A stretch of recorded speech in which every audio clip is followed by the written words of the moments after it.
Hi, this is Bob, and another video here working on my 2012 Forest River Georgetown 329DS.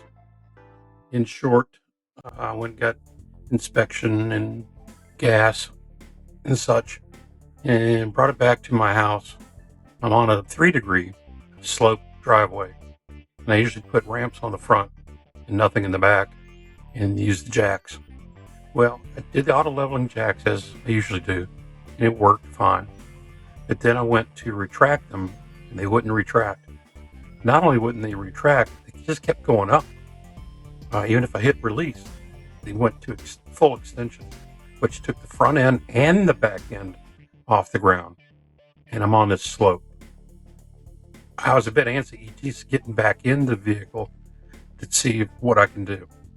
Anyway, doing some YouTube University research, I found one video, and if I could find it again, I'll put it in the notes, because he was the only one that got me where I could get to where I'm at right now.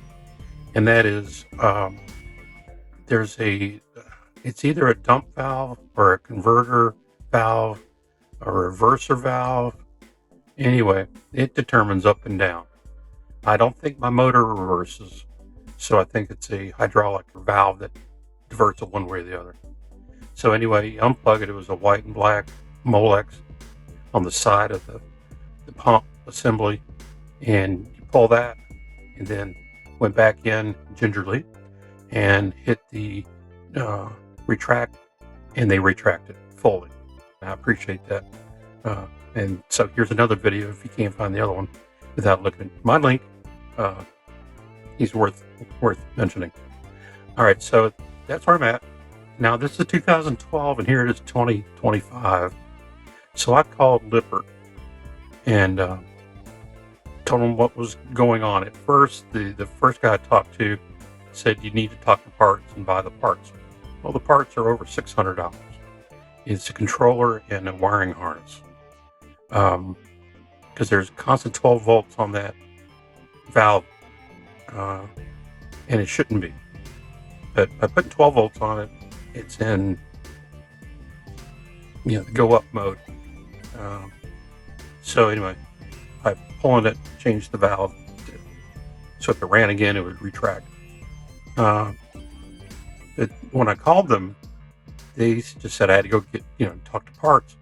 But then I mentioned to them there used to be a program where this thing was covered. I didn't really expect it, but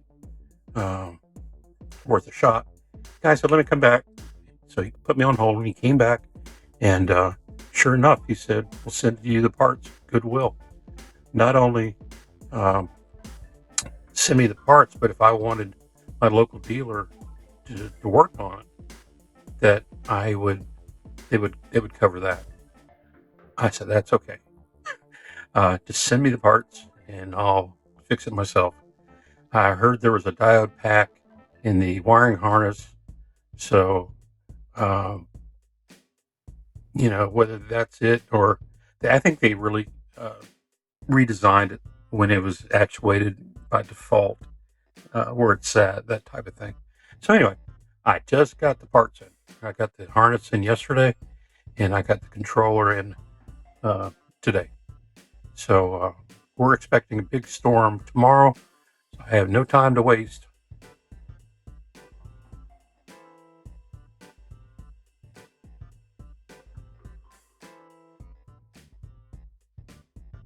Show you what it takes to replace this thing. Now, I've seen on other videos the controller is mounted upside down in one of the compartments, and I checked all the compartments, and actually just above the pump assembly was a box roughly the same size, but I could see the wires were going to it. So I pulled that cover off, and there was the controller. I was able to take a picture of it, get the numbers off it. There were no numbers on the wiring harness. They had erased long ago. So anyway, with that, sending it to Lippert, they got me the right parts. So I'm about to put them on, and let's see what happens.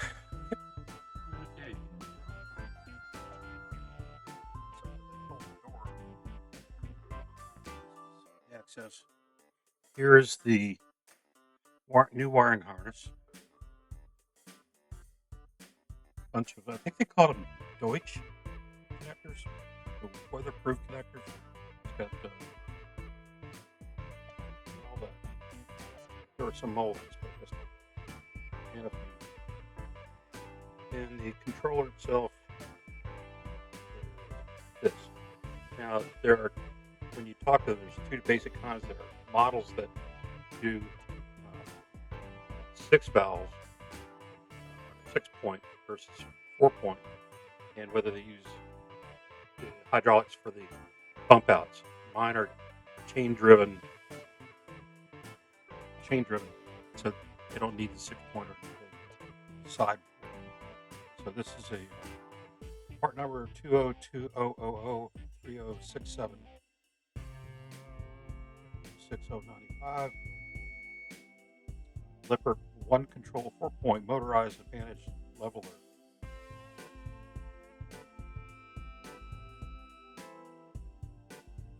That was the model for mine. All right, let me take you in there and see what I'm working with here.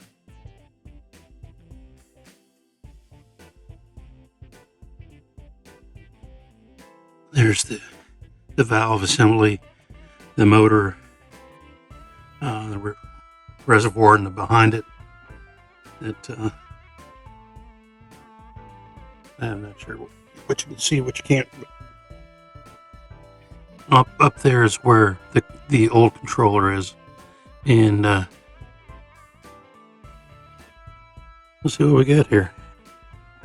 Bothers me that there's Molex up there. Yeah, we have the right controller. Okay, let's see what's next. All right, I don't know how much y'all are gonna be able to see, but main thing is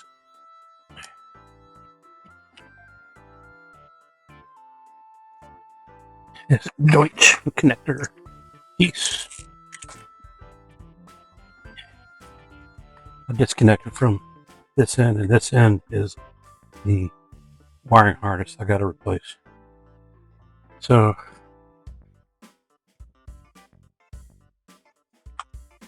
doesn't seem to be any more wire ties, so I'm gonna do one connection at a time. Take one of these off, put the new one on. It's gonna look like a rat's nest, double rat's nest, for a while, but it's the only way. I got a picture right now here of the way it should be when I get done too. So, guess off we go.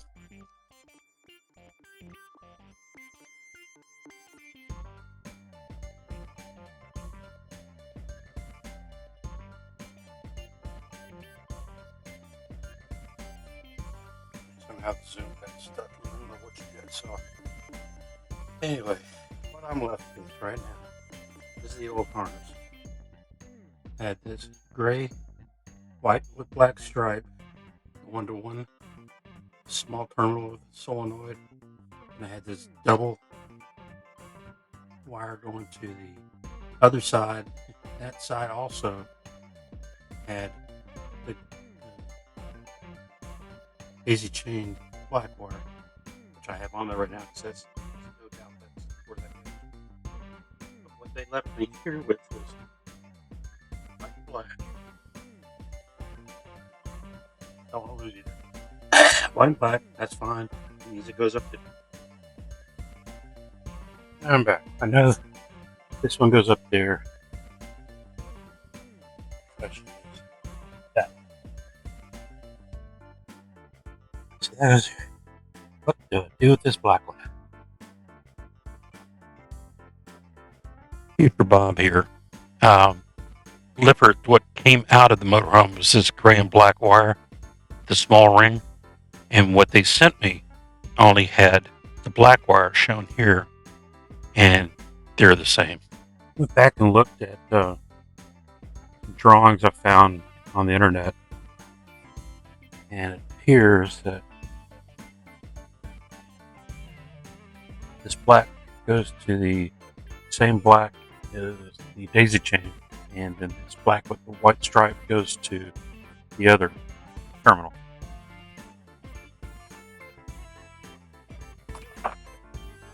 Would this be a good time to say that don't take this as an education video? Don't trust anything I'm doing. Anyway, this is the drawing, more or less.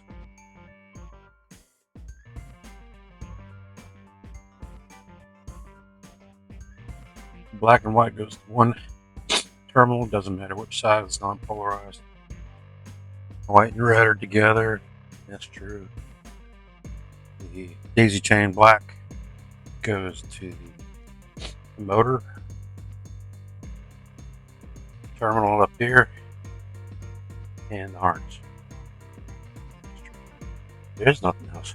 So this black goes on there. Like I said, the black with the white stripe goes. We'll give that a shot.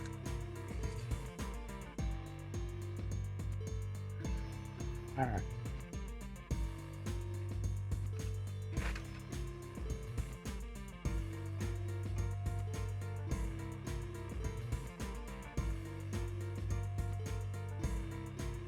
Negative battery or chassis, big one, you can't see it. Then the daisy chain goes up to this, so this is going to be the negative side. That should be the switched positive side. So that's correct. Just this question of whether this negative goes up and actually is a negative wire or something back into the harness. The black with white stripe should be the switched. I don't like the way that's set. I never touched that one.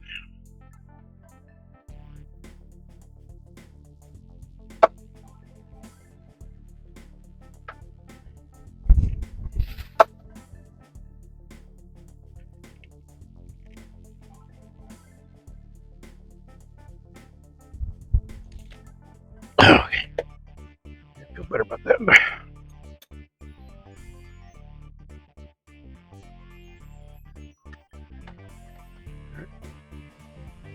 Now comes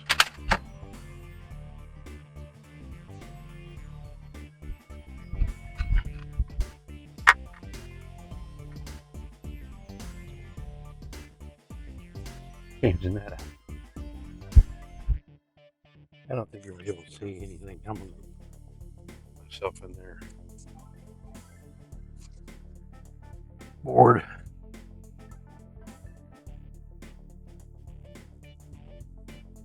Like that.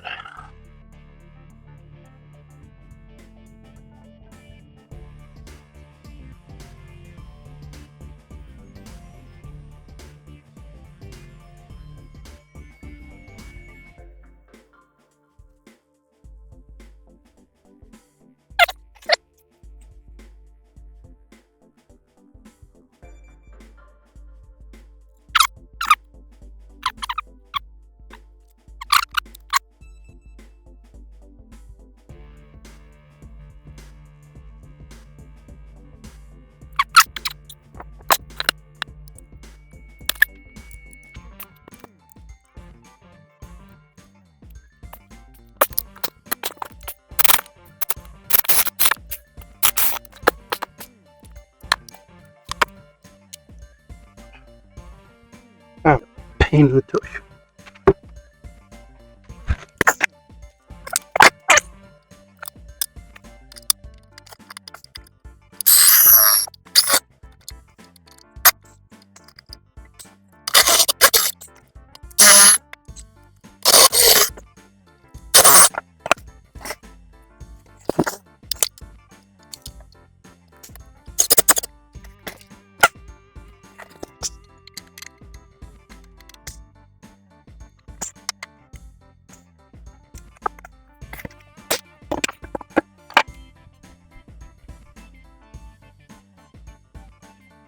But yeah, no.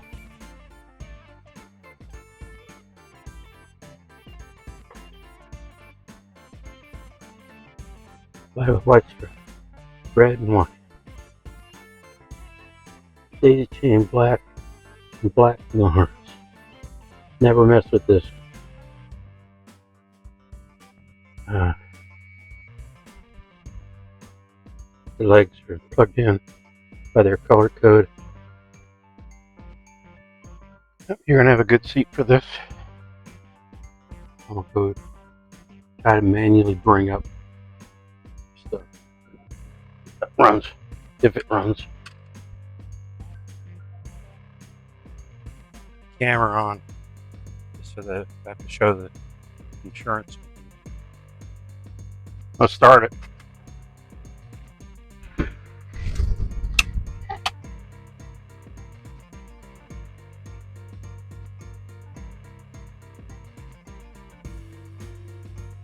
That's not good. All the lights are blinking on it. Okay, it's Future Bob with you, and turns out that the controller in and out of the box, not being programmed, that's the indication you get is all the LED lights on the control panel and the dash are blinking. And it's a whole separate process and document. And anyway, it's not that bad, but you reprogram it, you manually put the unit in level position, and then you basically save it and then run it up and down a few times, and it's all good. So this video was a little bit painful, but it worked out just fine. And I learned it the hard way, so you don't have to. So that's the name of the game here. So until the next video, I'll see you. Bye.